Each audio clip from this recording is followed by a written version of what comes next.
Silale mahlatini baba. Silale mahlatini baba. Silale mahlatini baba.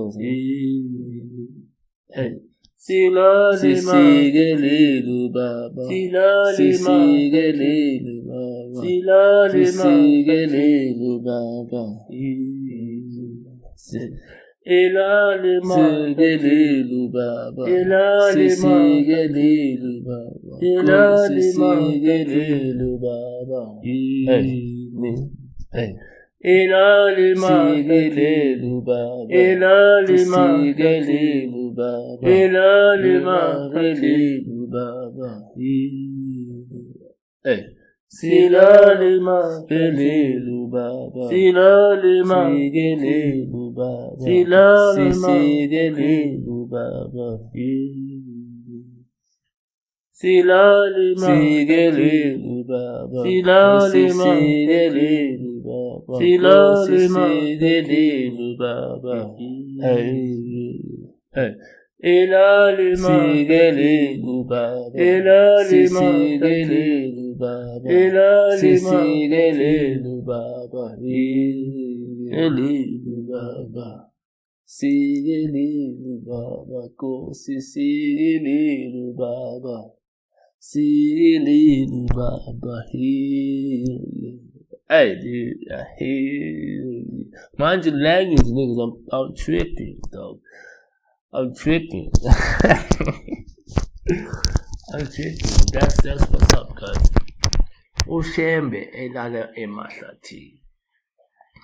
And this is very important because this is very important for you guys to understand it, because what I've said to you in the previous videos, particularly he will become who Jehovah is and who he intends to become. Jehovah intends to become a son of man that is enthroned as the king of the Jews, that lives forever, that dominates the world, and all the nations, all the language groups get to know him through his covenant people.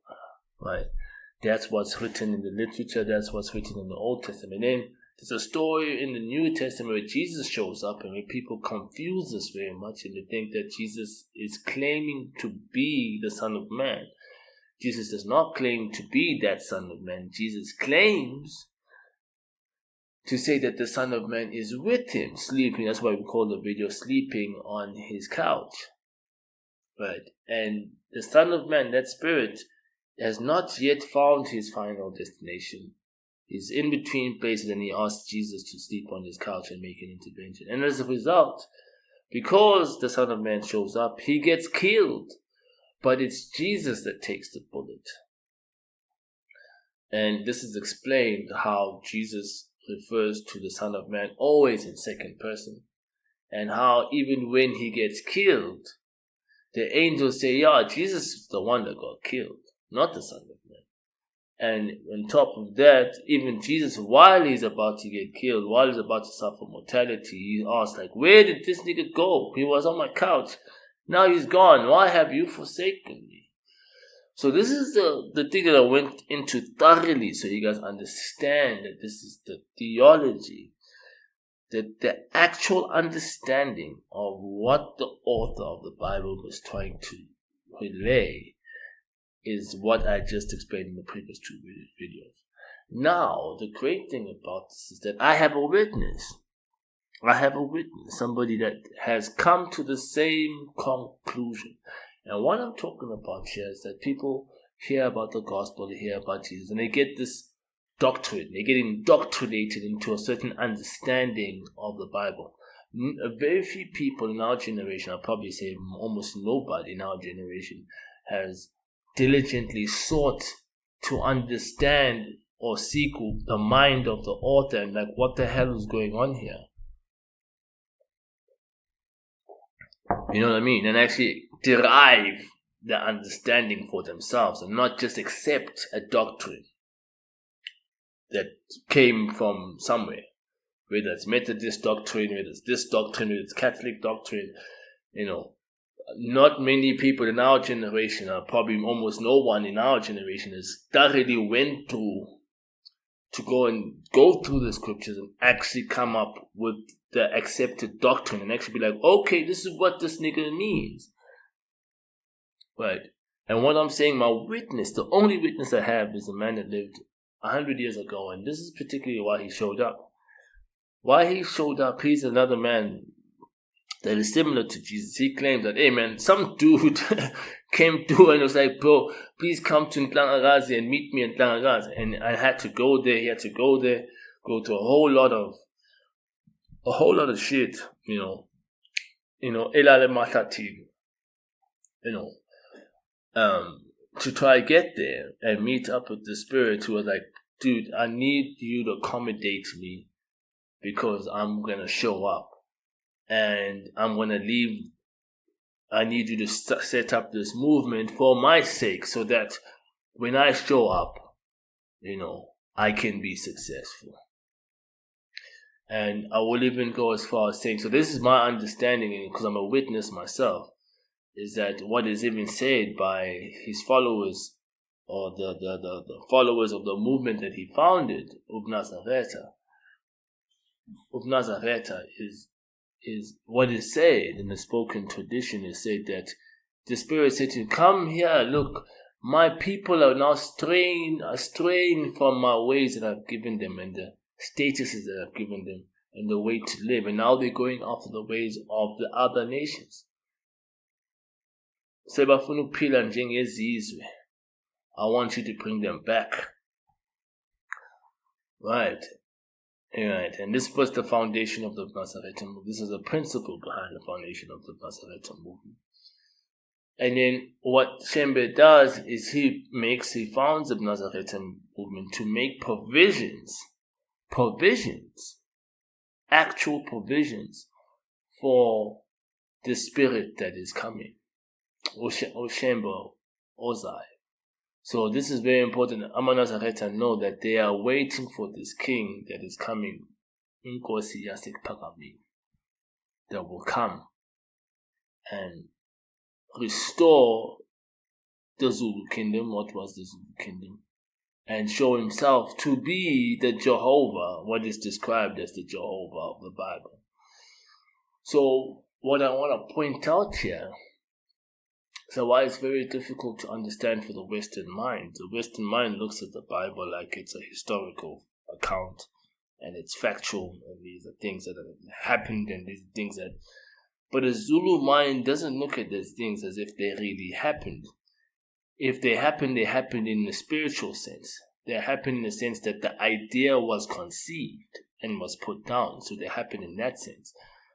The responsibility from a Zulu mind is to basically take the story, look at what happened in the story, and redo the story to be able to get the entire intended or the desired result.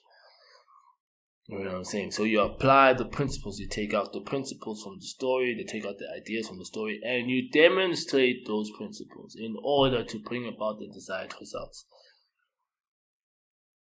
So when Amanazareta say, and they do this dance, umkiti, where they dance in the traditional attire and they sing the songs of the church,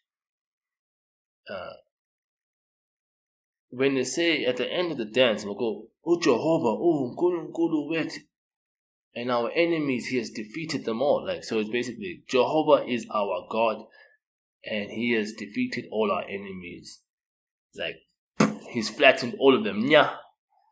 And it closes off with Zonke Zizo Zizo Umbona. So all the nations will see him. So INKOSI YASE PHAKAMENI, who's the God, which is the title or the seat, is the equivalent of the King of the Jews. It's the title of the God of Amanazareta. But God of Amanazareta is best described, and this is what I'm saying. The reason why Amanazareta used the Bible is because the Bible has the principles and the stories that best describe who their God is.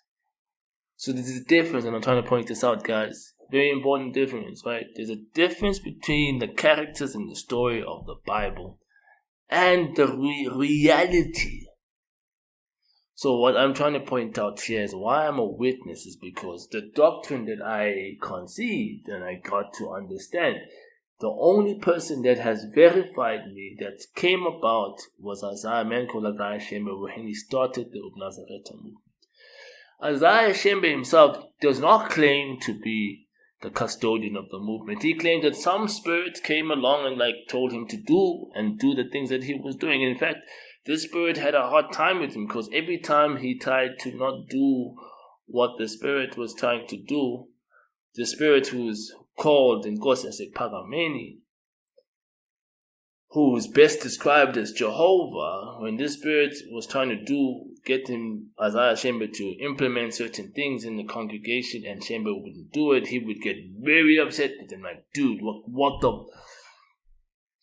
So Isaiah Shembe was just dude, I just let this guy sleep on my couch, and he did his thing, bro.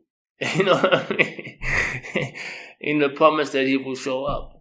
So this is the illustration, is I say that, guys, what you read about in the Bible is a story, and there are principles. The principle is there's this spirit that created life, that's the custodian of life, that created human beings so that it can be a vessel, a place that accommodates his spirit in such a way that his spirit can experience his own creation and enjoy his own creation. But there's been a process. The New Testament talks about a man that shows up before the spirit comes, right? And this man shows up, allows this custodian of life to kind of sleep on his couch and make an intervention to prepare for his actual coming. And this is what Shembe does when he sets up the Nazareth movement. And I'll tell you why the Nazareth movement sets up the true God. God says it, because there was actually an article that was written, or paper that was written by a man called Moodley. Moodley makes a criticism of the Nazareth movement and says that the Nazareth movement is not a Christ word movement. And Christ, meaning that Christ is basically a name for that Son of Man that's going to become king of everything, right? And my criticism to that paper is that, bullshit, man. You can say in the name of Jesus all you want and believe that the guy, Jesus in the story, is going to come back, when the entire purpose of the Bible was to kind of give those who are alive the script and the characteristics and the qualities of the true ones that will show up. So the true ones that show up will not necessarily be named Jesus when they, birth certificate and stuff, or you know what I mean. These will be personalities that display the qualities and demonstrate the principles behind the personalities in the story and fulfill what is written in the story. So Shembe is a man that comes to fulfill what has been consecrated in the story. Now, this is a very important thing that I've touched on before with the art of black magic, is basically whatever has been consecrated. When you want to create something from a Zulu perspective, an African spirituality perspective, or black magic perspective, is you first make your intentions clear and known. Then, second step, you consummate, you put whatever said in context. You do something, you perform an action that puts whatever is said in its rightful context, so that you're not lost in translation. And once that message is clear, then you are able to now bring about the intended impact in the right context. That's the last step now. So this is what Shembe did. He consummated what had been consecrated. So what I'm saying is that why he's my witness is that the doctrine I just shared with you, he has put down the evidence that what I'm saying to you is true.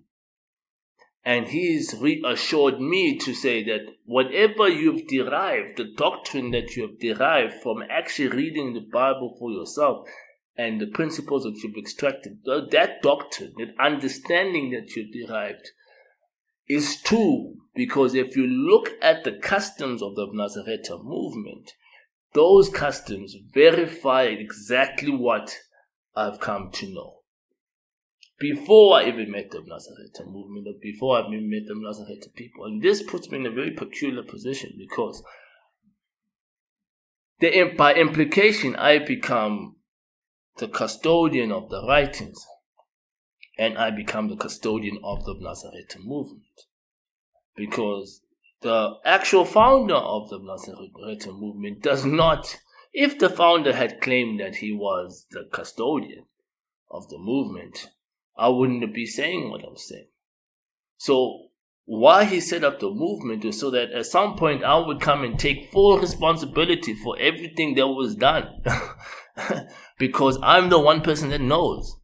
And the reason why I know is because at some point, 2018, I got to understand that, geez, goddammit, I actually fucking did this shit before, man.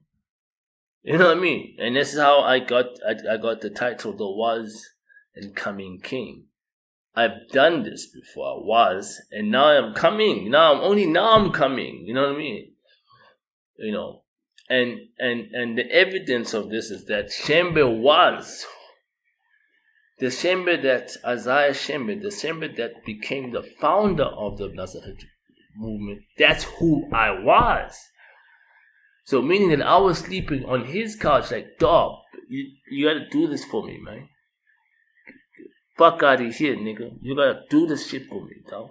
Because I'm gonna come through and then people will be like, who the fuck is this guy? So now what Shembe did for me is this. He created a movement of people. And I'm gonna go back to the criticism that was made about the Nazareta movement not being Christward. The Nazareta movement is the only Christward movement in the world. Okay, let me not say only. But I would say deliberately, intentionally being Christward.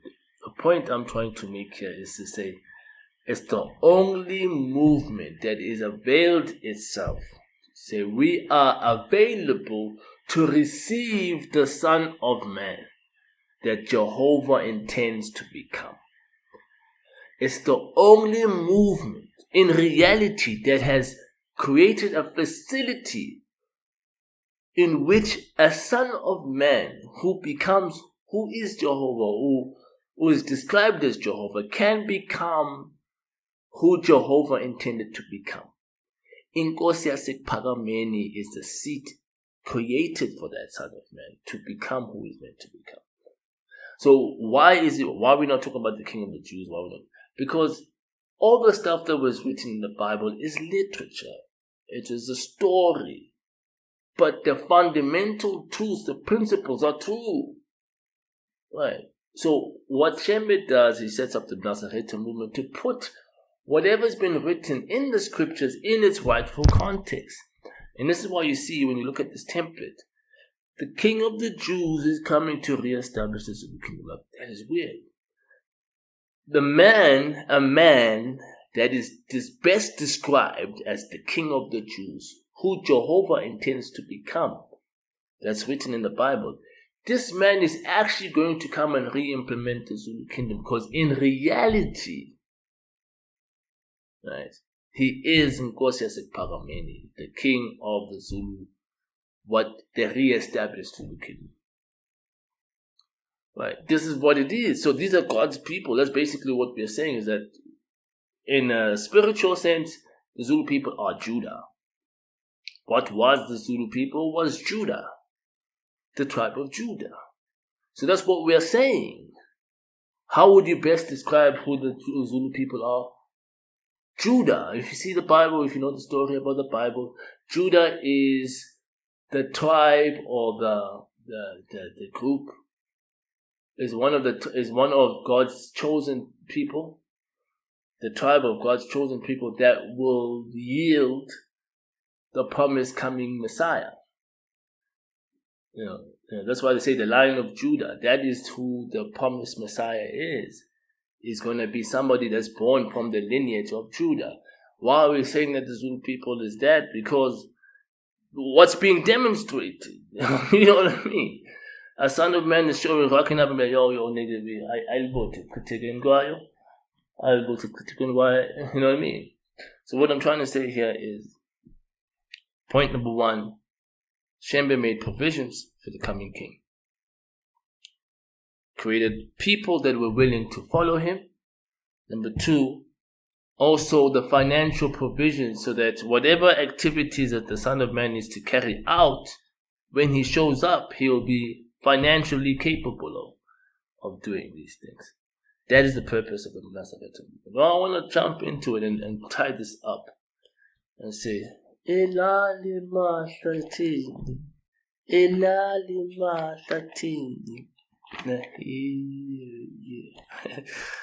So go sigele baba, sigele baba.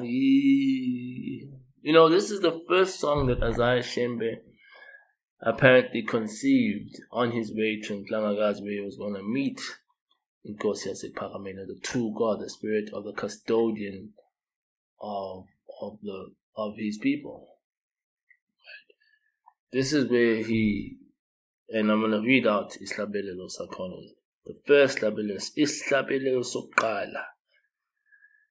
INKOSI sikelela ubaba noma ezule ezintabeni enganandawo yakhe elala emahlathini. So this is very important. So this describes, so this is, let me say this. People have been singing this song for a long time, and I can tell you now, Nazareth have not really come to conceive exactly what's being said here, because they understand that Isaiah Shembe was a man, ebelala mahlathini, who was homeless, during this process of him going to answer his calling, to meet up with the true God at INHLANGAKAZI. And remember, like I pointed out, the true God, right, is actually the spirit that inspired the writings of the Bible, who was trying to reveal his intentions through those writings. Right. But it's not the characters in the story. He's not a character in the story of the writings that he put down. But, however, the main character of the story is the best way to describe himself. So if you were to find a word to describe who God is, Jehovah would be that word. Once you say Jehovah, who's Jehovah? You read the Bible and you get to learn about him and what he's about and what he's been trying to achieve and his challenges and his frustrations and everything. And you might find it weird that I'm saying frustrations. Jehovah God had frustrations, man. He's been having the whole process from Genesis that, these guys, even regretted making creation. Let's flood the whole goddamn motherfucker, goddamn fuck this. You know what I mean? To like his covenant people, from the time that he got them out of Egypt, throughout the whole journey in the wilderness, he was frustrated with the people. To the point where they took over the promised land, he was frustrated with the people. To the point where they had their own king now, he was frustrated with the people. This is Jehovah God. So you get to understand. So when you get to understand, and then you get to understand what he promises he will do, despite his frustration with his people, then you understand. So what I'm saying now is it's very important to understand that Jehovah best describes the character in the story of the true God. Right? Best describes who the true God is. So, why I'm going into that is to say, people would think that sing this song, this is just a song about how Isaiah Shembe had to sleep in the wilderness and they never had a place to stay while he was answering the prayer of God. But let's pay attention. INKOSI sikelela ubaba noma ezule ezintabeni engenandawo yakhe elala emahlathini. Now I'm going to put this into context of everything that I just said, right? Jehovah being a spirit that's trying to become a son of man, right? So wherever Jehovah had to make an intervention, you have to borrow. You'd have to sleep on the couch with somebody, or you'd have to use somebody's facility, or have to ask somebody to do something on his behalf. I'll give you a case in point.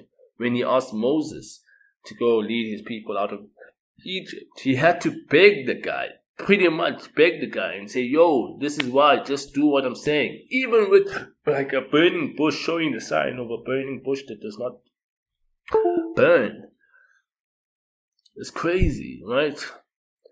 So this whole idea, ZULU is in Dabeni, going from place to place, right? ZULU, not having his own place to stay, not finding his own body or own dwelling place to stay. So what this song is about, what led Isaiah Shembe, if this is the first song that Isaiah Shembe came up with, this idea that the Son of Man got no place to stay, dog. Let the nigga live, dog. Shit, come on now. Like, you know what I'm saying? Let the nigga be. Right. Alright, I don't know why it's doing that, but I'm gonna just see. Alright. So, jumping into it. Then it goes. So the question, you know why I put this into context as well? INKOSI sigelelo baba means the king bless the father. Who's the king? Who's the father? So what I'm trying to point out here is very clear. INKOSI is INKOSI YASE PHAKAMENI, the Son of Man that becomes king. Right, becomes the Son of Man, that Son of Man. Right. Bless the Father. Bless the Father. How does the Son of Man bless the Father? Bless the Father by providing him a place to stay. Give the nigga a place to stay permanent. This is your crib, dog. You can live right here, dog. Ain't nobody, you're gonna need to trip. So bless the Father. The Father is the God of the Bible, Lord, is the Father of the spirits, the custodian of life itself, that nigga, the Father of all of us, all the spirits, all of them. So the Son, so it's a weird idea that the king must bless the Father. It should actually be the Father bless the king, and we don't pay attention to this. We don't pay attention to this. So it's like, the king, let the nigga in, dog. Let the nigga find his place. He doesn't need to be sleeping on no more couches, dog. You know what I mean? ELALA engananda awuyakhe uhlala. ELALA. Let me go to the second paragraph of this. INKOSI sigelelo ubaba, wena uyisihlangu sakhe, noma ezula ezintabeni ELALA. King, INKOSI YASE PHAKAMENI,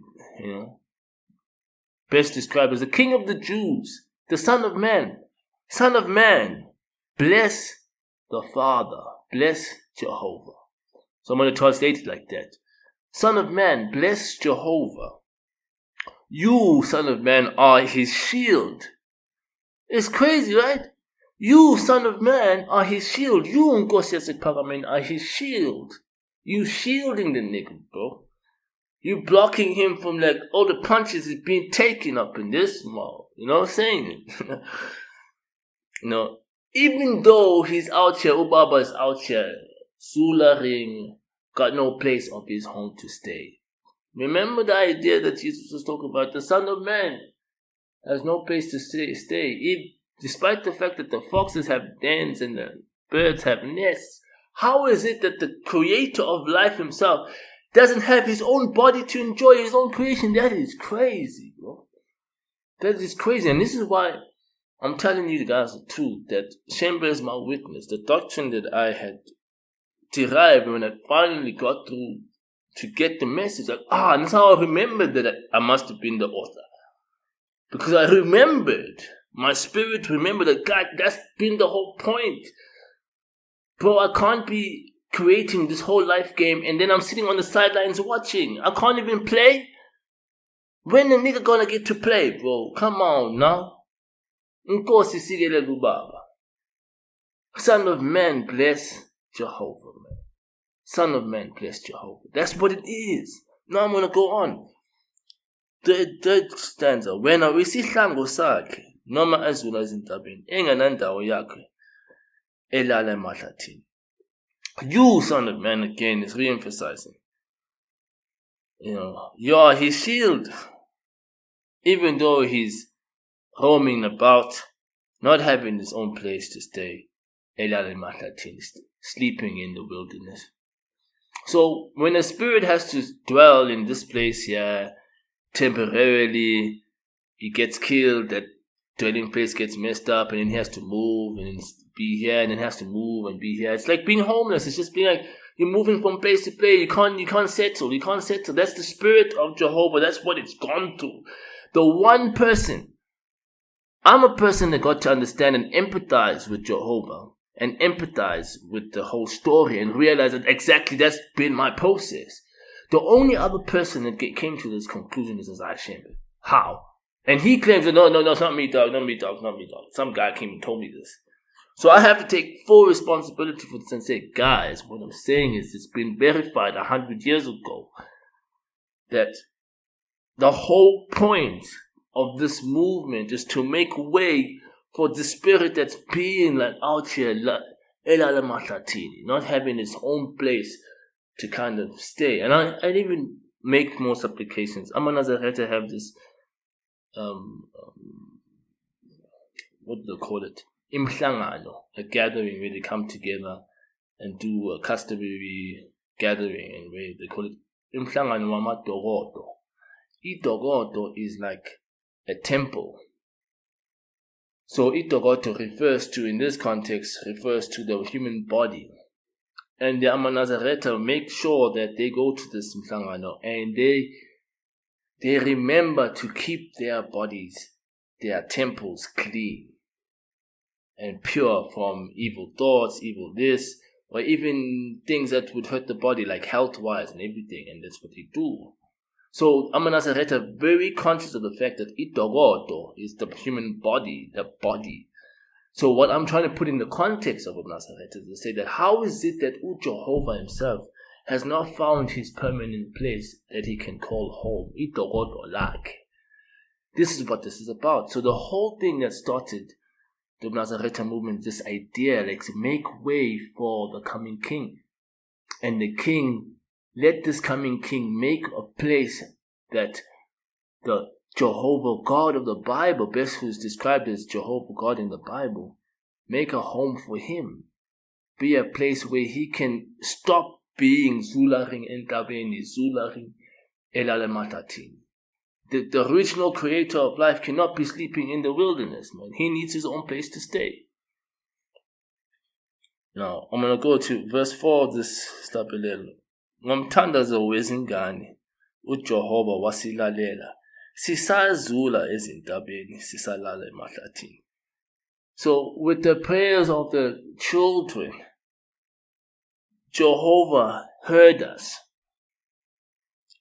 Tina sisazula. So now he puts us in the mix, like us. We are also custodians of life. We were there with this Jehovah God in the beginning. Tina Nati, we've been out here just like not finding permanent residence, because we live, we die, we move on. Now we live, we come in, you know what I'm saying? This is what we've been doing from the beginning of time. Zijabile namhla izitha zethu. They are disappointed, and this is what Jesus points out when he says there's going to be a sign that shows up in the heavens, and all the people of the nations will beat themselves in grief when they see the sign of the Son of Man. Why they'll beat themselves? Because these are the enemies of the Son of Man. These are the ones that did not want to see the Son of Man, who will take permanent residence, show up. They don't want to see that. They want to see us all die every time. These are the people that are always instigating that we die, trying to cow the world. All these, these are our enemies. Ezisahlekisa ngathi sisazula ezintabeni silala emahlathini. So what Chamber is pointing out is that the Son of Man and his holy ones. Now, this is talking about these holy ones, that we have enemies that did not want to see us become. And we too have been sleeping as is in the wilderness and not having a place of our own as well. Point 6. Namuhla Nkosi makube njalo. Nkosi. Now, Son of Man, let it be so. Masijaphe izitha zethu ezazihlekisa ngathi sisalale emahlathini. Let them be disappointed. Let it be so, Son of Man. Show up and show these motherfuckers that who's boss. Show these motherfuckers who boss shit. Fuck these motherfuckers, in fact. You know what I mean? And then, namuhla Nkosi, kusenguwe owachitha izitha zethu. Sisazula ezintabeni silala emahlathini. So this song is really, guys, we can make it. We can find our permanent residence. Nkosi sikelelo Baba. The Son of Man, right? Bless the Father. The Son of Man, show up and disappoint our enemies, defeat our enemies that have been making fun of us while we've been sleeping silale emahlathini. And what I'm talking about, these are the people who've been causing death. They've been enjoying watching us die like flies, right? Suffer mortality, right? And not find a place to stay. The moment you suffer mortality, the moment the spirit suffers mortality, not even the spirit, but a body suffers mortality, the spirit in the body must move. Must move. Like you can't live there no more. You can't come back there while the body's in the. There's nothing to do. You can't. You're so ZULU, man. You're ZULU. You're home. You're home about. Silale emahlathini. Nkosi sikelelo Baba. Sikelelo Baba. Sikelelo Baba. Hell yeah. Silale emahlathini. Silale emahlathini. Silale emahlathini. Hey yeah. Nkosi sikelelo Baba. Sikelelo Baba. Sikelelo Baba. Hell yeah. This is why, because of Shembe, Jehovah was a motherfucking hobbo. Because of Shembe. If it weren't for him, Jehovah would still be a motherfucking hobbo. So I'm gonna end it on that profane and controversial tip. But I hope you guys fuck with what I'm saying, because this is what it is, guys. Ain't no censorship up in this motherfucker. This is what it is, guys. Love and kindness. Appreciate you guys. I hope you guys enjoyed it. The last video is coming up. Might is home.